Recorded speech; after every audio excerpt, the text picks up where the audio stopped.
Hello students. तो last में हमने हेनरीज लॉ को डिस्कस कर रखा है और हमने सारी कंसंट्रेशन टर्म्स और उनके बीच के रिलेशन को भी डिस्कस कर रखा है। तो आज से हम शुरू करने वाले हैं vapour pressure and Raoult's law. तो अगर वीडियो अच्छा लगे तो वीडियो को लाइक करें, शेयर करें और चैनल को सब्सक्राइब करें ऐसे ही अच्छे वीडियोस के लिए। चलिए तो शुरू करते हैं वेपर प्रेशर से। तो वेपर प्रेशर के अंदर सबसे पहले डेफिनेशन से मैं स्टार्ट करता हूँ। वेपर प्रेशर की डेफिनेशन होती क्या है? Vapour pressure means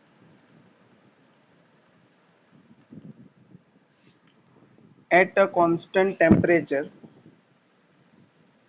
at a constant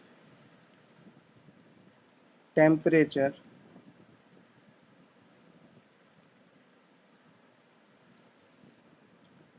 when a liquid when a liquid and its vapors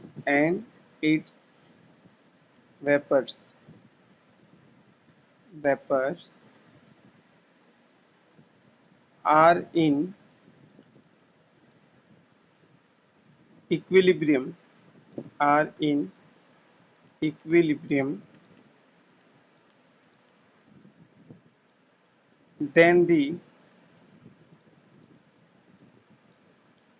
pressure then the pressure exerted by exerted by exerted by the vapors of liquid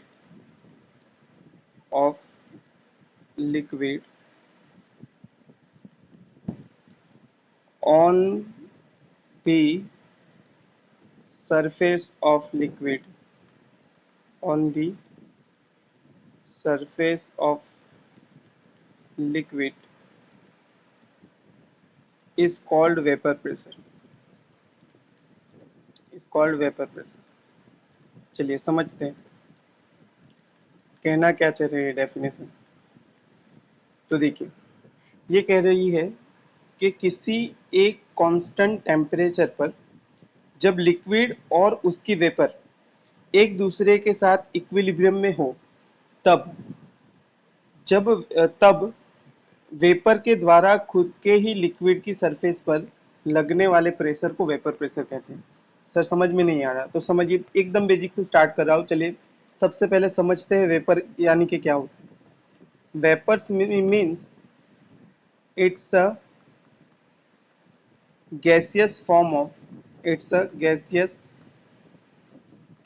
form of liquid gaseous form of pure liquid।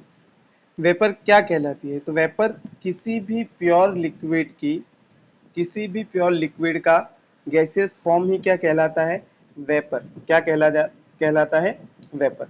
चलिए तो ये समझ में आ रहा है। जैसे हमारे पास H2O है, ये हमारे मान लो कि ये लिक्विड स्टेट में है। अब ये H2O अगर मान लो कि गैसियस फॉर्म में चला गया, ये प्योर H2O ही गैसियस फॉर्म में, अब ये जो है वो वाटर कहलाएगा लिक्विड स्टेट में। ये हमारी वाटर वेपर्स कहलाएगी, ये हमारी वाटर वेपर्स कहलाएगी। तो सर समझ में आ गया वेपर यानी कि क्या? किसी भी प्योर लिक्विड का गैसियस स्टेट को ही हम वेपर कहते हैं। अब समझिए होता क्या है। तो मान लीजिए मैंने एक कंटेनर लिया, मान लेते हैं कि हमारे पास ये एक कंटेनर है। अब इस कंटेनर के अंदर मैं यहाँ तक वाटर भर रहा हूँ, ये हमारा लिक्विड वाटर है। अब जो लिक्विड वाटर है, लिक्विड वाटर के अंदर H2O के मॉलिक्यूल्स हो गए, तो उन H2O के मॉलिक्यूल्स को मैं ऐसे यहाँ दिखा रहा हूँ। चलिए यहाँ पे H2O के मॉलिक्यूल्स कुछ, यहाँ पे H2O के मॉलिक्यूल्स, यहाँ पे यहाँ पे यहाँ पे यहाँ पे यहाँ पे यहाँ पे यहाँ पे ऐसे ही बहुत सारे H2O के मॉलिक्यूल्स उसके अंदर हो गए। मान लीजिए मैं यहाँ एक बड़ा सा मॉलिक्यूल दो रहा, तो आपको समझ में है। अब देखिए ये जो है ये वाला मॉलिक्यूल, इस पर फोर्स ऑफ अट्रैक्शन ऊपर की तरफ से, नीचे की तरफ से, साइड में से, इस साइड में से कैसे लग रहा है? यूनिफॉर्म लग रहा है। तो हम लिख सकते हैं molecules molecules present present in between liquid, liquid के बीच में रहने वाले molecules, they have they have same force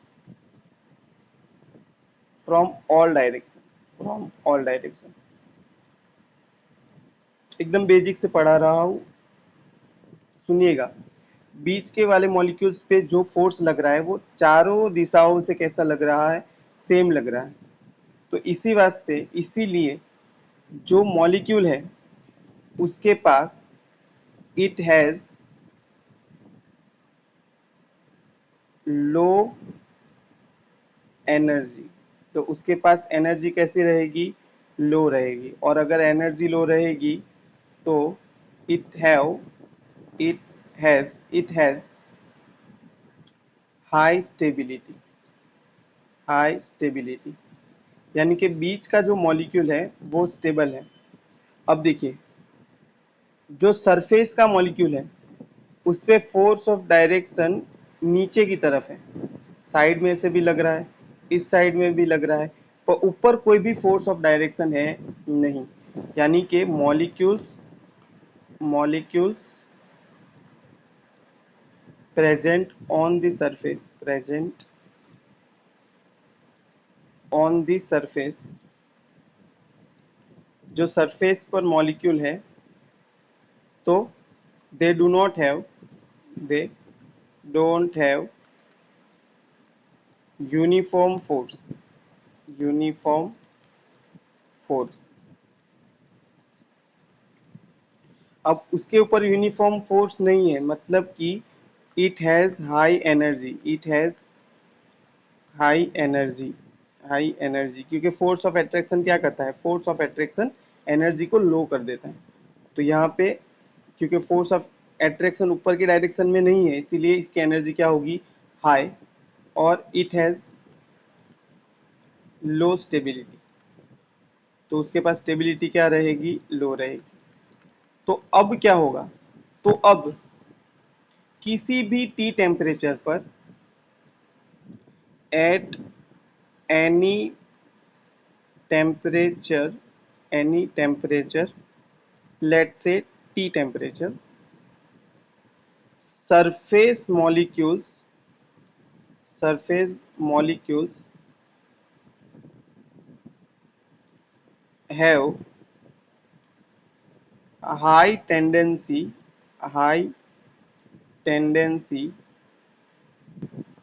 to leave।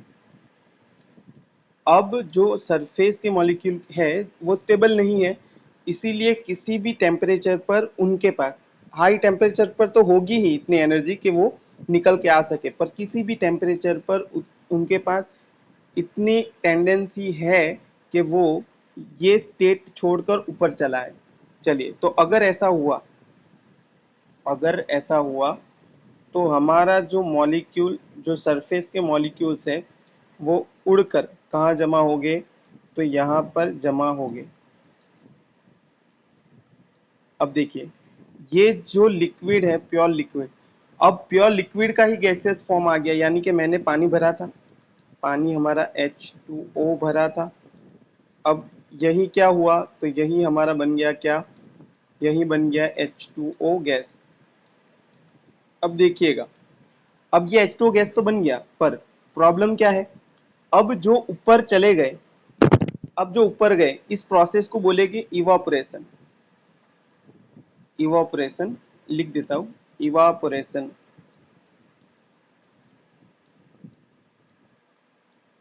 Evaporation क्या होता है?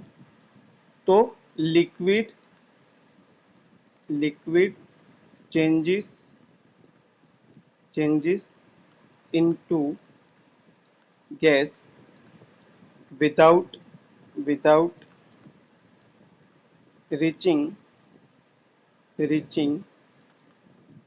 Boiling point. यानी कि आपका जो लिक्विड है वो उसके सरफेस के मॉलिक्यूल्स को भेज दे रहा है गैसियस फॉर्म में विदाउट बॉइलिंग टेम्परेचर को हीट किए। यानी टेम्परेचर कोई भी हो, टी टेम्परेचर यानी कि रूम टेम्परेचर पर भी आप पानी रखोगे तो पानी के पास टेंडेंसी है कि पानी क्या करेगा, अपने आप इवापोरेशन करता रहेगा। इसी प्रोसेस को कहते हैं इवापोरेशन। याद रखना, इवापोरेशन में फर्क क्या है कि इवापोरेशन जो है ये कब होता है, जब टेम्परेचर कोई भी हो। लिक्विड जब अपने मॉलिक्यूल्स को गैसियस स्टेट में, लिक्विड के मॉलिक्यूल्स गैसियस स्टेट में चले जाए सरफेस वाले, तो उसको हम बोलेंगे इवापोरेशन। अब देखिए इवापोरेशन जो है, तो यहां से स्टार्ट हुआ हमारा इवापोरेशन। तो जो इवापोरेशन है हमारा, इवापोरेशन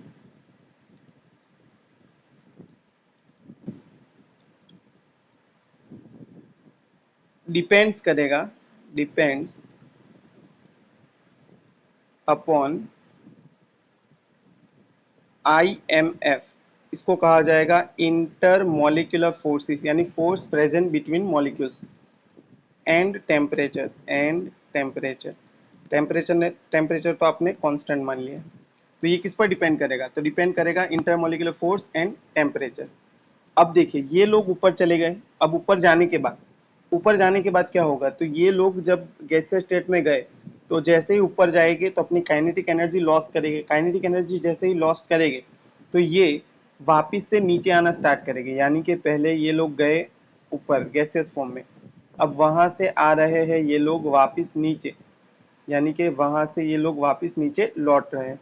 तो ये जो लौट रहे हैं इसको बोलेंगे कंडेंसेशन। कंडेंसेशन ये सब नाइन्थ में आप पढ़ चुके हैं कि कंडेंसेशन क्या होता है। कंडेंसेशन जब किसी गैस कोई गैस में से लिक्विड फॉर्म में कन्वर्ट हो, इस प्रोसेस को क्या कहेंगे, कंडेंसेशन। और ये जो कंडेंसेशन है वो depends upon number of vapour molecules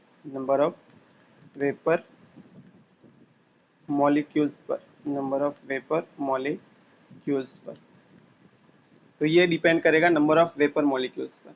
अब देखिए अब हुआ क्या, तो हमारा जो लिक्विड था वो इवापोरेट हुआ, ऊपर गया, ऊपर जाने के बाद अपनी काइनेटिक एनर्जी को लॉस्ट किया, थोड़ी देर में वो वापस आना स्टार्ट करेगा। अब क्या होगा, तो अगर मैं इसको एक ग्राफिकल रिप्रेजेंटेशन के फॉर्म में लिखूं, चलिए मैं एक ग्राफ ड्रॉ कर लेता हूं, देखिए समझिएगा।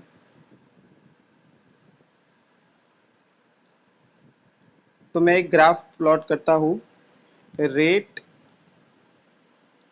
वर्सेस टाइम का, रेट वर्सेस टाइम। तो रेट ऑफ इवापोरेशन, क्योंकि टेम्परेचर डिपेंडेंट है, टेम्परेचर कांस्टेंट है, तो रेट ऑफ इवापोरेशन क्या रहेगा, कांस्टेंट। यानी कि नंबर ऑफ मॉलिक्यूल्स इवापोरेट जो होंगे वो क्या रहेंगे, कांस्टेंट। यानी कि ये मैंने लाइन ड्रॉ की, ये है आपका रेट ऑफ इवापोरेशन। अगर नहीं समझ में आ रहा तो रुकिए मैं अच्छा ही लिख देता हूँ। इसको मैं लिखूंगा रेट ऑफ इवापोरेशन। ये कांस्टेंट क्यों है, बिकॉज टेम्परेचर कांस्टेंट है। टेम्परेचर कांस्टेंट रहेगा तो नंबर ऑफ मॉलिक्यूल्स जो वेपर में जा रहे हैं वो क्या रहेंगे, कांस्टेंट रहेगी। पर रेट ऑफ कंडेंसेशन में क्या होगा, देखिए नंबर ऑफ मॉलिक्यूल्स धीरे धीरे ऊपर बढ़ रहे हैं, तो जैसे जैसे मॉलिक्यूल्स बढ़ेंगे, क्योंकि जो कंडेंसेशन का रेट है वो किस पर डिपेंड करेगा, कंडेंसेशन जो है वो डिपेंड करता है नंबर ऑफ वेपर मॉलिक्यूल्स पर। तो धीमे धीमे जैसे जैसे ऊपर वेपर्स बनती जाएगी, जैसे जैसे ऊपर वेपर्स बढ़ती जाएगी, वैसे वैसे क्या करेंगे, वो वापस से कंडेंस होना स्टार्ट करेंगे। तो पहले इनिशियली तो वो जीरो था, जीरो से वो लोग क्या करेंगे, स्टार्ट करेंगे बनना। तो यहाँ से बनते बनते बनते बनते वो लोग यहाँ पर आएंगे। और ये था हमारा रेट ऑफ कंडेंसेशन।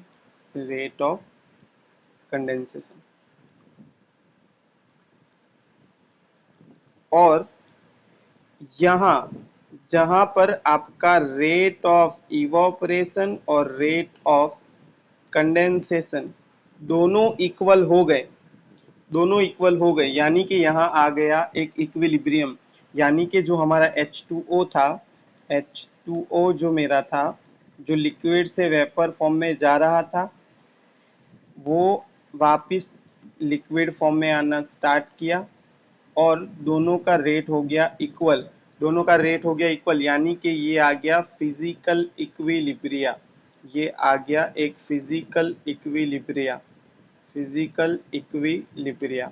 और अगर ये फिजिकल इक्विलिब्रिया है तो फिजिकल इक्विलिब्रिया के अंदर आप इसके लिए भी एक इक्विलिब्रियम कांस्टेंट के डिफाइन करोगे, तो के क्या होगा, तो के जो होगा वो इक्वल होगा किसके, pressure of, partial pressure of H2O gas के, partial pressure of H2O gas के। ये जो कांस्टेंट के है ये किस पर डिपेंड करेगा, only depends upon, only depends upon temperature. ये तो जानते हैं कि जो रेट कांस्टेंट होता है वो किस पर डिपेंड करता है, डिपेंड्स अपॉन टेम्परेचर। तो टेम्परेचर कांस्टेंट यानी के कांस्टेंट यानी पी कांस्टेंट, और ये जो पी है, ये जो पी है, ये जो प्रेशर है H2O का, जो इक्विलिब्रियम पर इसकी सरफेस पर लग रहा है, ये पानी की सरफेस, ये जो मैंने ड्रॉ की है, इसकी सरफेस पर जो लगने वाला प्रेशर है, अब उसी को हम वेपर प्रेशर कहेंगे, अब उसी को हम वेपर प्रेशर कहेंगे। तो यहाँ पे हम समझ गए वेपर प्रेशर कहना क्या चाहता था। तो ये पूरी बात थी कि जो वेपर प्रेशर है वो एक्चुअल में क्या है, कि जब ये rate of evaporation, rate of condensation का रेट इक्वल हो जाए, ये दोनों इक्वल हो जाए, और उस टाइम पर जो वेपर बनी है उस वेपर के द्वारा अपनी ही सरफेस पर लगने वाले प्रेशर को हम क्या कहते हैं, इसी को हम वेपर प्रेशर कहते हैं। तो इसी को हम कहते हैं वेपर प्रेशर, वेपर प्रेशर, इसी को हम वेपर प्रेशर कहते हैं। चलिए, वेपर प्रेशर आई होप आप समझ गए होंगे। अब वेपर प्रेशर देखिए, वेपर प्रेशर जो है, वेपर प्रेशर यहाँ पे मैं लिख देता हूँ रेड चीज से, या यहाँ लिख रहा हूं मैं, याद रखो, याद रखो, क्या याद रखे, vapour pressure, vapour pressure of any pure liquid, pure liquid is only depends upon, only depends upon temperature, सिर्फ टेम्परेचर पर डिपेंड करेगा, irrespective of, irrespective of, irrespective of size of container, size of container, container की size पर depend करेगा नहीं, but provided that, provided that it has, it has sufficient, sufficient amount of, sufficient amount of liquid। चलिए समझते हैं, जो हमारा vapour pressure है वो सिर्फ किस पर डिपेंड करेगा, तो सिर्फ टेम्परेचर पर डिपेंड करने वाला है। कंटेनर की साइज कोई भी रखो, वेपर प्रेशर चेंज होगा नहीं। तो इसको मैं बना लेता हूँ ऐसे करके, क्योंकि ये पॉइंट आपको याद रखना है। चलिए, चलिए एग्जाम्पल से समझते हैं क्या कहना चाह रहा हूँ मैं। मान लीजिए, चलिए एक एग्जाम्पल लेते हैं। मेरे पास एक ये वाला कंटेनर है, छोटे वाला, इसमें यहाँ तक मैंने भर दिया है लिक्विड, और एक ये वाला कंटेनर है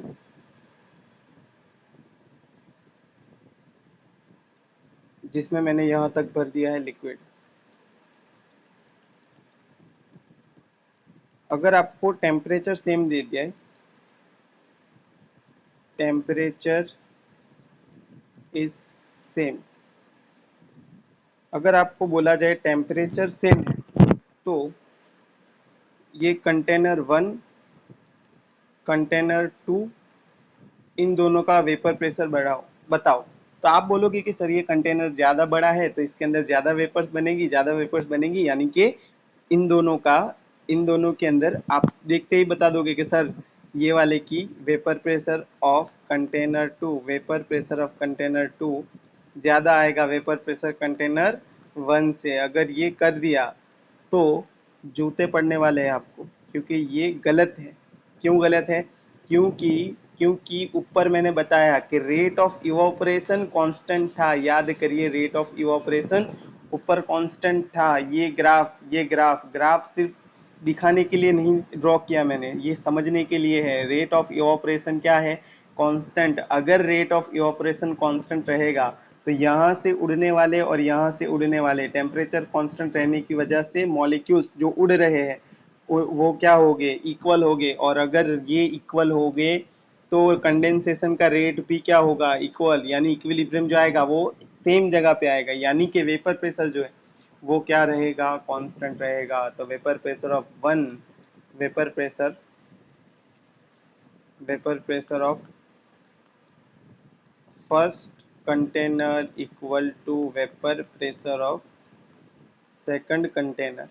बट मान लीजिए कि मैं आपको एक बड़ा सा ऐसे कंटेनर देकर, ये बड़े वाला कंटेनर में, ये बड़े वाला कंटेनर है, इसके अंदर मान लीजिए कि मैं थोड़ा सा इतू सा पानी भरता हूँ। अब ये कंटेनर नंबर 3 है।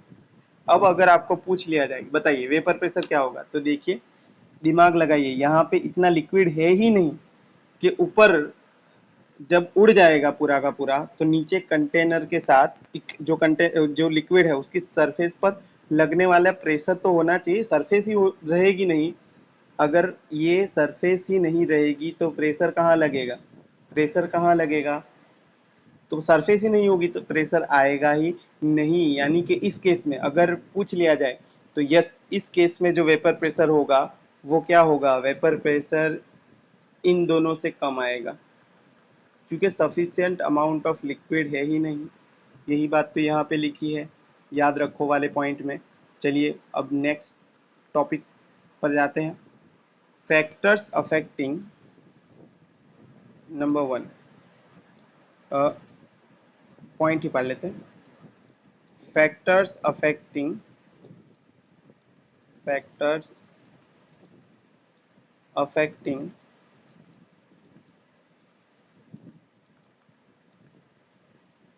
वेपर प्रेशर, वेपर प्रेशर यानी कि वेपर प्रेशर पर इफेक्ट करने वाले फैक्टर के बारे में बात करते हैं। चलिए, तो वेपर प्रेशर में सबसे पहला जो इफेक्ट करता है वो है हमारा टेम्परेचर।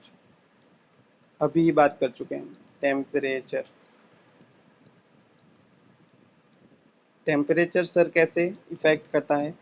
तो टेम्परेचर इंक्रीज करने पर, टेम्परेचर इंक्रीज करने पर काइनेटिक एनर्जी ऑफ मॉलिक्यूल्स बढ़ेगी।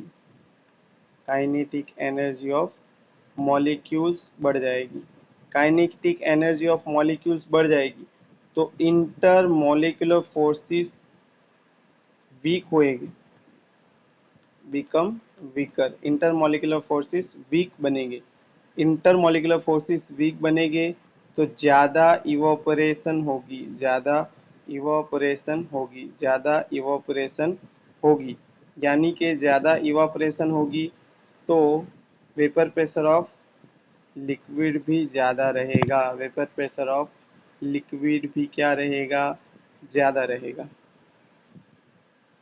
सही है। चलो सर ये नहीं समझ में आ रहा। अरे सिंपल है यार, टेम्परेचर बढ़ेगा तो जो मॉलिक्यूल्स है उनकी काइनेटिक एनर्जी बढ़ेगी, काइनेटिक एनर्जी बढ़ेगी यानी कि मॉलिक्यूल जो है, अब जो थोड़े थोड़े से वाइब्रेट हो रहे हैं, क्योंकि लिक्विड स्टेट में सिर्फ मॉलिक्यूल्स जो है वो रोटेट और वाइब्रेट हो सकते हैं, तो रोटेट हो रहे थे धीरे धीरे, अब वो रोटेशन फास्ट फास्ट करेंगे, रोटेशन फास्ट फास्ट करेंगे, तो वो रोटेशन करते करते करते करते करते फिर अपनी सरफेस को इजीली छोड़कर चले जाएगी, यानी काइनेटिक एनर्जी बढ़ जाएगी, काइनेटिक एनर्जी बढ़ेगी तो जो इंटरमोलिकुलर फोर्सेस जिन्होंने पकड़ रखा है वो कम हो जाएगी, वो वीकर हो जाएगी, यानी इवोपरेशन ज़्यादा होगा, इवोपरेशन ज़्यादा होगा तो लिक्विड का वेपर प्रेशर भी ज़्यादा बनेगा।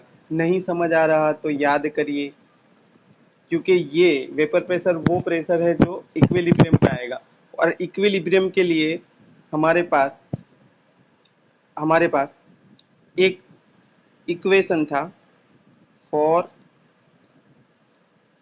relation relation between vapor pressure and temperature, vapor pressure and temperature, we used, याद करिए chemical equilibrium, we used Clausius Clausius Clausius Clapeyron Clapeyron equation, इन दोनों को रिलेट करने वाले इक्वेशन को क्लाउसियस क्लैपेरॉन कहते हैं। याद करिए क्लाउसियस क्लैपेरॉन का इक्वेशन क्या था, तो L N P is equal to minus delta H upon R T minus delta H upon R T plus delta S upon R, delta S upon R, या फिर ये था हमारा इक्वेशन। अब इसी का डिफरेंशियल फॉर्म लेता हूँ, ये फर्स्ट इक्वेशन, इसी का डिफरेंशियल फॉर्म में लिख देता हूँ।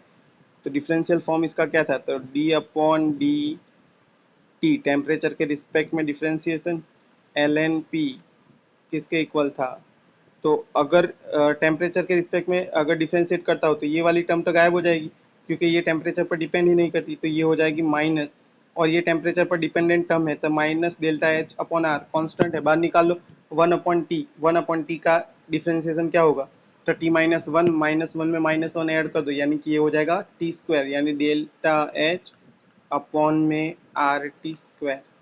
ये केमिकल इक्विलिब्रियम में आप पढ़ चुके हो तो इसीलिए मैं इसका डेरिवेशन नहीं करा रहा। चलिए, अब टेम्परेचर T2 पर टेम्परेचर T2 पर हमारा rate constant K2, vapour pressure P2, हमारा टेम्परेचर T1 पर रेट कांस्टेंट K1 और प्रेशर P1, यानी कि इसमें अगर मैं लिख दूं तो ये डी अपॉन डी टी, यानी कि टेम्परेचर के रिस्पेक्ट में एल एन एक्स का डिफ्रेंसिएशन क्या होता था, एल एन एक्स का डिफ्रेंसिएशन होता था, इस डिफरेंशिएशन टर्म को निकालने के लिए मैं इंटीग्रेट करूंगा, इंटीग्रेट करने पर integration of L N P क्या होगा, integration of L N P convert हो जाएगा इंटीग्रेशन इंटीग्रेटेड फॉर्म में इसको लेकर मैं अगर इसका इंटीग्रेशन कर दूं तो ये डिफरेंशिएशन यहाँ से निकल जाएगा, तो ये हो जाएगा हमारा L N P two upon में P one is equal to minus delta H पर कौन से वाली, वेपराइजेशन वाली, एंथैल्पी ऑफ वेपराइजेशन अपॉन में आर और temperature one upon T one minus one upon T two, और इस रिलेशन में टी टू जो था वो ग्रेटर देन टी वन था। अच्छा, ये एल एन का फॉर्म है, नेचुरल लॉगरिथम, इसको मैं लॉग बेस 10 में कन्वर्ट कर सकता हूँ, 2.303 लॉग, तो यहाँ पे मैं लिख सकता हूँ लॉग पी टू अपॉन में P one is equal to minus delta H of vaporisation upon 2.303 R one upon T one minus one upon T two. तो ये हो गया हमारा रिलेशन, इसको के फॉर्म में भी आप लिख सकते हो, लॉग के टू अपॉन में के वन, क्योंकि जो प्रेशर था वो किसके इक्वल था, के ऊपर। ऊपर हम रिलेशन प्रूव करके आए, K2 अपॉन में K1 is equal to minus delta H of vaporisation divided by 2.303 R under bracket 1/T1 minus 1/T2। तो यहाँ से हम टेम्परेचर के साथ रिलेट कर सकते हैं। अब देखिए हमारा जो टेम्परेचर है वो इस पर कैसे इफेक्ट करेगा। तो यहाँ पे ये लॉग के फॉर्म में है, देखिए ये लॉग के फॉर्म में, तो ये लॉग के फॉर्म में है। तो ये जो टर्म है, इस टर्म को मैं अगर ये लॉग निकालूंगा, यहाँ से ये ln निकालूंगा, तो ये पूरी टर्म किस में चली जाएगी, ये पूरी टर्म चली जाएगी एक्सपोनेंशियल में। यानी कि अगर आपको पूछ लिया जाए vapour pressure versus temperature, vapour pressure versus temperature, तो आप क्या बताओगे, वेपर प्रेशर वर्सेस टेम्परेचर का कर्व ऐसे बढ़ता जाएगा, देखिए एक्सपोनेंशियली ग्रोथ करेगा, एक्सपोनेंशियली ग्रोथ करेगा, एक्सपोनेंशियल ग्रोथ, एक्सपोनेंशियल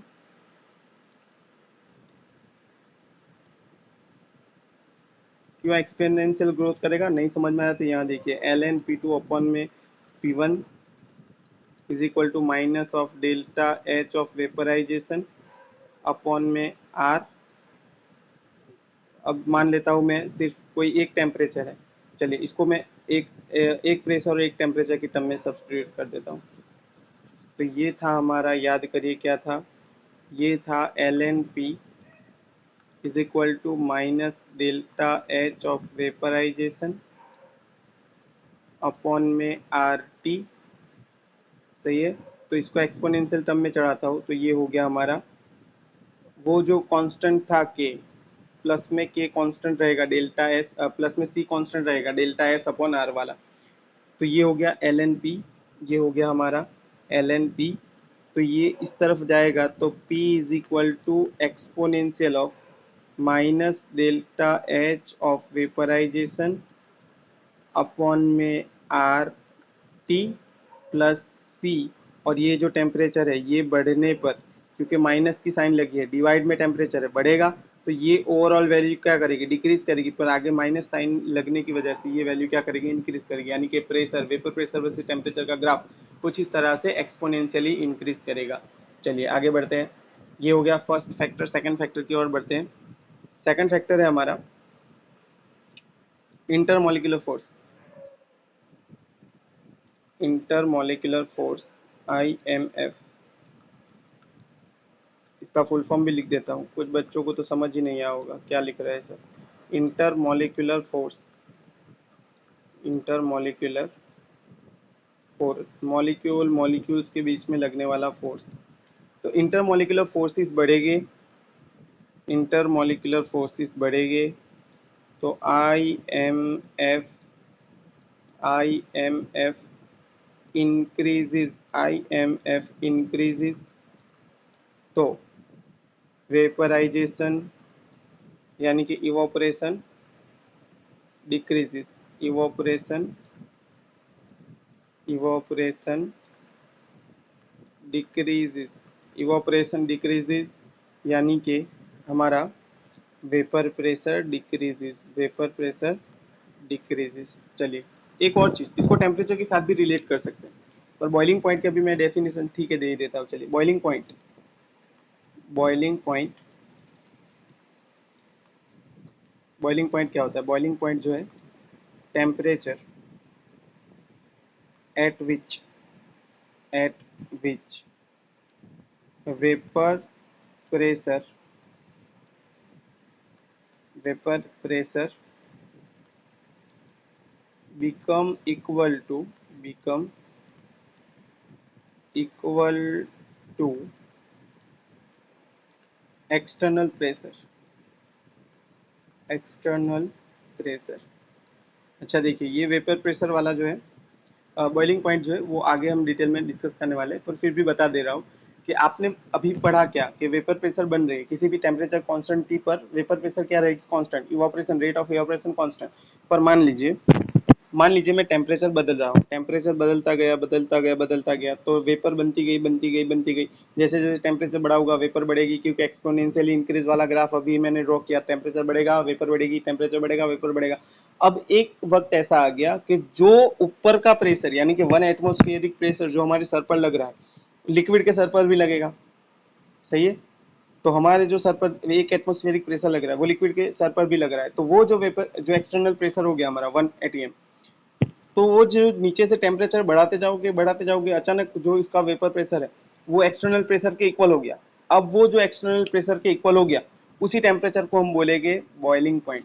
उसी टेम्परेचर को हम बोलेंगे बॉइलिंग पॉइंट। फिर ज्यादा अगर आपने हीट दी तो अब क्या होगा, वो वेपर प्रेशर ज्यादा हो जाएगा पी एक्सटर्नल से, और जो हमारा सॉल्यूशन है वो बॉइल या फिर लिक्विड जो है वो बॉइल होना स्टार्ट करेगा। तो ये हो गया बॉइलिंग पॉइंट। तो देखिए इंटरमोलिकुलर फोर्सेस बढ़ेंगे, तो ये भी रिलेट कर लेते हैं। इंटरमोलिकुलर फोर्सेस बढ़ने पर हमारा बॉइलिंग पॉइंट क्या करेगा, तो बॉइलिंग पॉइंट इंक्रीज करेगा। इसी वास्ते इवापोरेशन डिक्रीज करेगा, क्योंकि बॉइलिंग पॉइंट ज़्यादा टेम्परेचर की ज़रूरत है, उसको एक्सटर्नल प्रेशर को ओवरकम करना है। तो इवापोरेशन क्या होगा, डिक्रीज होगा, यानी कि वेपर प्रेशर क्या होगा, वेपर प्रेशर भी डिक्रीज होगा। याद रखना, ऐसे लिख सकते हो कि IMF, अच्छा वो याद रखो वाला बना देते हैं ना। चलिए कहाँ गई रेड पेन, ये रही। याद रखो, याद रखो। चलिए याद क्या रखेंगे sir, intermolecular force, intermolecular force directly proportional, directly proportional to boiling point, directly proportional to boiling point, boiling point, और inversely proportional to, inversely proportional to vapour pressure, vapour pressure. तो ये हो गई हमारी याद रखो कॉलम। चलिए आगे बढ़ते हैं। तो ये हो गया हमारा। अच्छा इसको और डिस्कस कर लेते हैं कि जो वेपर प्रेशर होगा, इंटरमोलिकुलर फोर्सेस पता कैसे चलेगा।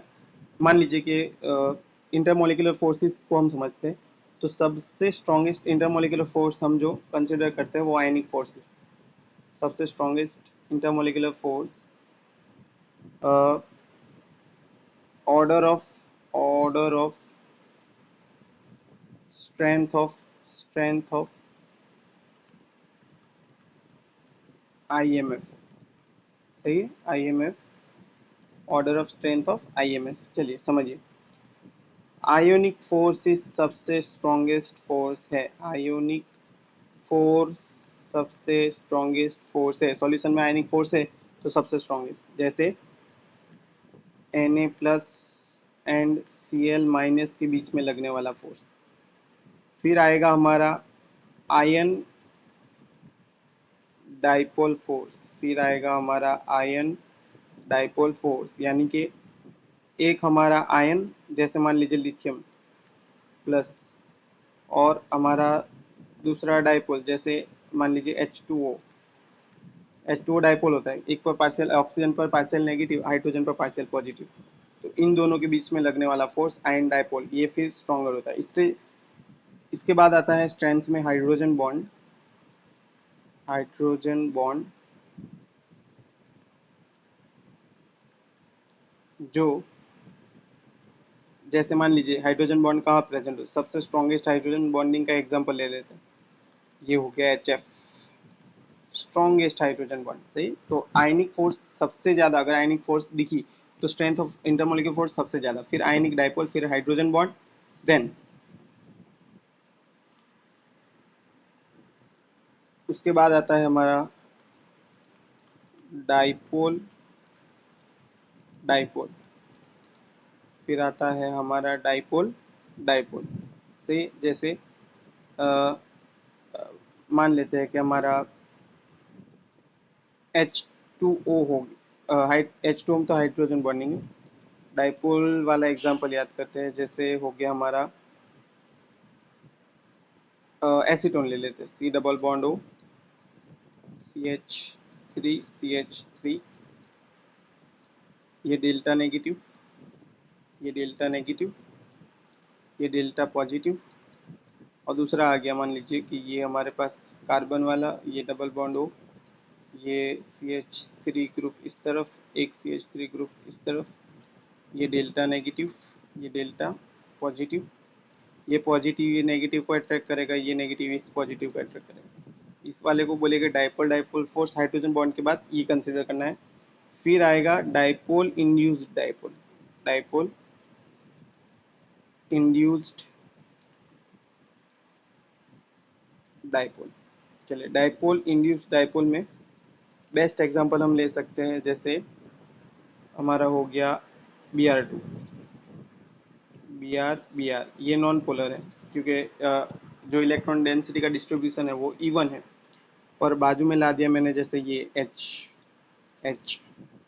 ये डेल्टा नेगेटिव, ये डेल्टा पॉजिटिव, ये डेल्टा पॉजिटिव।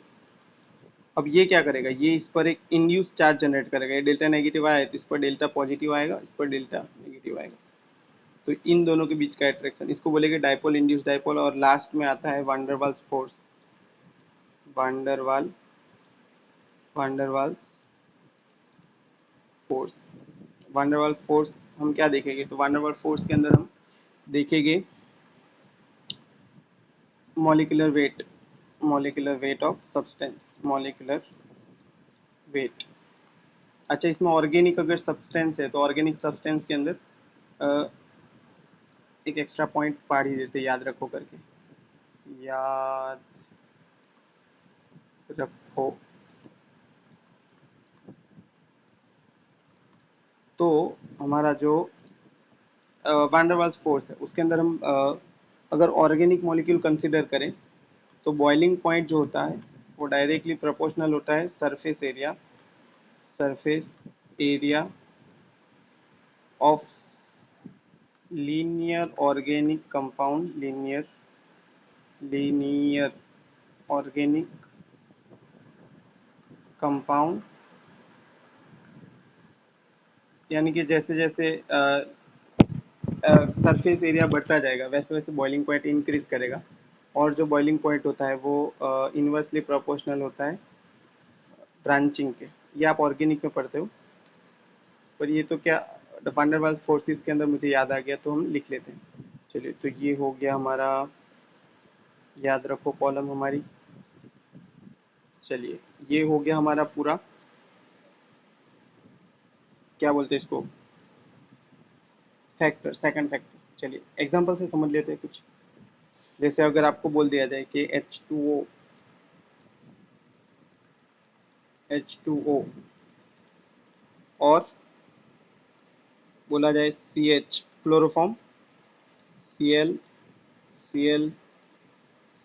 बताइए किसके अंदर वेपर प्रेशर ज़्यादा होगा। तो आप देखिए, तो इसके अंदर हाइड्रोजन बॉन्डिंग प्रेजेंट है, इसके अंदर H बॉन्ड प्रेजेंट है, और इसके अंदर सिंपल हमारा डाइपोल वाला होगा क्योंकि ये डेल्टा पॉजिटिव, ये डेल्टा नेगेटिव। तो ये डाइपोल डाइपोल इसके मॉलिक्यूल आपस में डाइपोल डाइपोल इंटरेक्शन करेंगे, जैसे Cl इस तरफ लिख दूँ, Cl C, Cl Cl, और यहाँ पे हाइड्रोजन, तो ये डेल्टा पॉजिटिव, ये डेल्टा नेगेटिव वाला।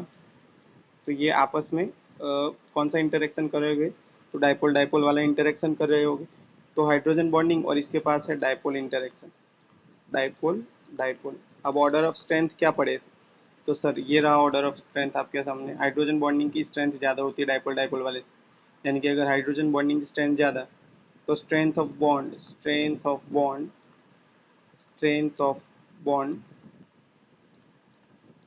किस में ज़्यादा, H2O में ज़्यादा है, किससे, हमारा CH3 यानी कि क्लोरोफॉर्म से। तो स्ट्रेंथ ऑफ बॉन्ड जो होगा, इंटरमोलिकुलर फोर्सेस का ये ऑर्डर है, IMF का ये ऑर्डर है। ऊपर मैंने लिखा है IMF इनवर्सली प्रोपोर्शनल होता है किसके, वेपर प्रेशर के। IMF हमारा कहाँ गया, IMF ये रहा, IMF इनवर्सली प्रोपोर्शनल होता है वेपर प्रेशर से। तो यहाँ पे अगर IMF H2O का ज़्यादा तो वेपर प्रेशर किसका ज़्यादा होगा, तो वेपर प्रेशर हमारा pressure vapor pressure of CHCl3 greater than vapor pressure of H2O रहेगा, वेपर प्रेशर ऑफ H2O रहेगा। चलिए एक और चीज समझते हैं, चलिए एक और एग्जांपल ले लेते हैं। एग्जांपल लेट से मेरे पास एक है 70 डिग्री सेल्सियस, ये बॉइलिंग पॉइंट है, boiling point of liquid, boiling point of liquids 70 degree Celsius, 80 degree Celsius और 90 डिग्री सेल्सियस। तो ये है हमारा ए बी एंड सी। तो वेपर प्रेशर का ऑर्डर बताइए। तो बॉइलिंग पॉइंट जो है वो इन्वर्सली प्रोपोर्शनल होता है हमारा वेपर प्रेशर से। तो किसका बॉइलिंग पॉइंट कम है? तो ए वाले का। तो वेपर प्रेशर जो होगा वो किसका ज़्यादा आएगा? तो वेपर प्रेशर ए वाले का आएगा ज़्यादा, उसके बाद आएगा बी वाले का, और लास्ट में आएगा हमारा वेपर प्रेशर सी वाले का। तो ये हो गया वेपर प्रेशर का सेकंड फैक्टर। और थर्ड फैक्टर को हम डिस्कस करते हैं। ये तो आगे हम डिटेल में डिस्कस करने वाले हैं। वैसे पर लिख देता हूँ, purity of solvent, purity of liquid भी जो है वो वेपर प्रेशर पर इफेक्ट करती है। Purity of liquid, purity of liquid, इसके अंदर लिख लो एक लाइन कि pure liquids, pure liquids have higher vapour pressure than their solution, यानी कि सॉल्यूशन या मिक्सचर बोल दो, सॉल्यूशन और मिक्सचर। यानी कि ये कह रहा है कि अगर आपके पास प्योर लिक्विड है तो प्योर लिक्विड का वेपर प्रेशर हमेशा ज़्यादा आएगा। किससे? उसके सॉल्यूशन से। वेपर प्रेशर का ये ऑर्डर लिख दूं मैं, vapour pressure of pure solvent, pure liquid sorry, pure liquid is greater than vapour pressure of impure liquid, impure liquid. तो टेम्परेचर बॉइलिंग पॉइंट का आप बता सकते हो, इनवर्सली प्रोपोर्शनल। तो यहाँ पे लिख दूंगा boiling point of impure liquid, impure liquid is greater than boiling point of pure liquid। तो ये हो गए हमारे तीनों के तीनों इम्पोर्टेंट पॉइंट डिस्कस। इसको हम डिटेल में आगे के लेक्चर्स में आने वाले लेक्चर्स में डिस्कस करने वाले हैं। तो देखिए ये हो गए हमारे तीन फैक्टर। वेपर प्रेशर क्या होता है पूरा का पूरा एक ही लेक्चर में पूरा कंप्लीट। अब नेक्स्ट डिस्कस करने वाले हैं miscible liquids and Raoult's law. Then उसके बाद नॉन वॉलेटाइल एंड वॉलेटाइल का सोल्यूशन वो डिस्कस करने वाले हैं। देन उसके बाद हम कॉलिगेटिव प्रॉपर्टी पर जंप करने वाले हैं। अगर आपको वीडियो अच्छा लगा है तो लाइक कीजिए, और अगर डाउट है तो कमेंट कीजिए। नेक्स्ट लेक्चर में हम क्वेश्चन भी इसके जो क्लाउसिस क्लेपेरॉन है उसके क्वेश्चन भी लेकर आएंगे, और साथ में हम राउल्ट लॉ भी करेंगे। तो डाउट है तो कमेंट कीजिए, और चैनल अगर सब्सक्राइब नहीं किया तो सब्सक्राइब कीजिए, और वीडियो जो भी आएगा पूरा देखिएगा, ताकि क्या है आपको समझ में आए। बीच में से किसी भी कंसेप्ट को आप देखिए नहीं, पूरा का पूरा वीडियो देखिएगा। चलिए तो मिलते हैं नेक्स्ट लेक्चर में।